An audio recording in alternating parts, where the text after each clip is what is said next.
Vous vous souvenez peut-être de la mort d'Arnaud Beltrame. Voilà, c'est ce gendarme en fait qui avait pris la place d'un otage et qui l'a payé de sa vie, mais qui a sauvé l'otage. C'était à la période de Pâques, et ça nous a fait penser, à nous les chrétiens, au sacrifice de Jésus. Et c'est vrai qu'il y a une ressemblance. Cette personne a été sauvée parce que ce gendarme a accepté de donner sa vie. Mais il y a aussi de vraies différences qui nous permettent de comprendre ce que Jésus a fait sur la croix. C'est que Jésus avait prévu depuis longtemps de mourir sur cette croix. L'autre différence, c'est que Jésus aussi savait que cette mort allait donner la vie à beaucoup d'autres personnes, pas juste un otage.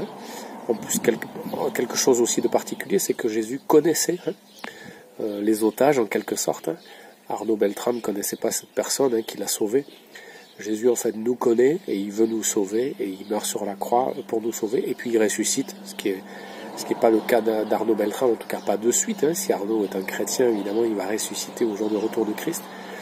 Et il est avec le Christ en ce moment, mais c'est quand même une différence.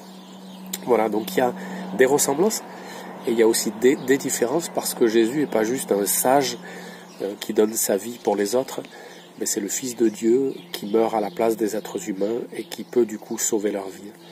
Voilà, que la mort de ce gendarme nous rappelle qu'on peut parfois aimer jusqu'à donner sa vie, mais qu'elle nous fasse penser aussi que le sacrifice de Jésus n'était pas juste le sacrifice d'un sage, c'est le plan de Dieu pour sauver tous ceux qui croient, et ça peut vraiment changer notre vie et notre vie éternelle.